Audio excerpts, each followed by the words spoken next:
David Peterson, who was facing a criminal investigation last year from the State Attorney General's office.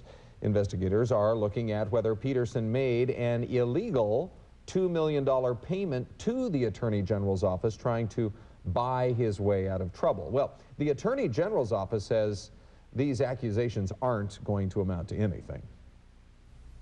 I don't believe so, but we'll leave that to the discretion of the sheriff. We are not pointing fingers at anyone. We're just doing our job. As I mentioned before, it's a preliminary stage. Now, the Attorney General's office says that the money was actually payment for work they did for the treasurer. We're hearing that a Chicago police officer who was caught on tape beating up a bartender may have tried to bribe his way out of getting punished. You remember this video from a few weeks ago. The bartender says Tony Abadi, who was off duty at the time, started beating her while she wouldn't give him another drink. This new video has popped up, which shows two people talking to the bartender after police had left the scene. They were allegedly trying to bribe the bartender to keep all of this under wraps.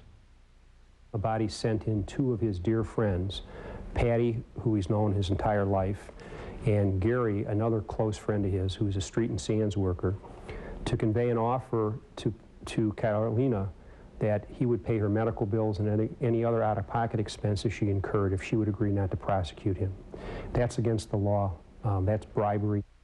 Now we're hearing one of the people in the video admitted to offering the bartender a bribe. Abadi has been charged with aggravated assault. New development in the case of the fired U.S. attorneys. Remember the 8 U.S. attorneys, including one here in Arizona? Well, the Vermont Senator Patrick Leahy, who is the Democratic chairman of the Judiciary Committee, is threatening to subpoena White House emails related to the firings. He accused the White House of lying when they said that some emails were lost. The move comes less than a week before Attorney General Alberto Gonzales is scheduled to testify about his role in the controversy. In the war room, members of Iraq's parliament, as you can well imagine, are still pretty shaken up this morning after that deadly suicide bombing that rocked their building. Now, when the death toll was finally tallied up yesterday, 8 people, including 2 Iraqi lawmakers, were killed in the blast. I believe that's what we just showed you there on the video, and now this is the aftermath. Yes. Yeah. Parliament planned an emergency session today, although not a lot of lawmakers showed up. They felt it was important to call this emergency session to still show that the government wasn't going to be intimidated by these terrorists. We're also hearing this morning that an al-Qaeda group has claimed responsibility for the bombing. Meanwhile, House Speaker Nancy Pelosi slams President Bush's plan for the war in Iraq during a talk show appearance while on the Tonight Show. Pelosi said she has no plans to back down on her different view of how the war should be funded. She says the president, quote, wants a blank check on the war. Pelosi does say she respects President Bush but wants the best for the American people. Presidential candidate John Edwards calling out Senator John McCain for his stance on the Iraq war. He thinks McCain is wrong. Edwards says sending more troops is not the way to win in Iraq, and he wants 50,000 troops pulled out now.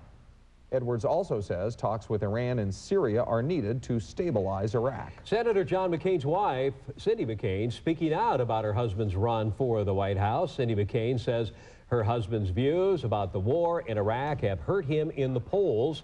In a recent poll, McCain is running 3rd behind Rudy Giuliani and Fred Thompson.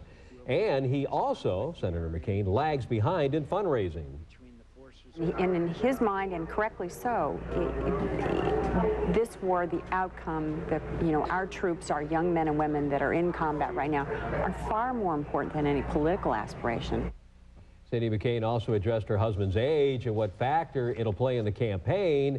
She says it's an asset because of the life experience he would bring to the office. Now we're going to hear more from her in the next hour. Remember what Ronald Reagan said when the issue came up about his age? The joke with Walter Mondale. Yeah. I'm not going to make your youth and inexperience an issue any longer. Exactly right. Really fascinating interview. I got to spend some one-on-one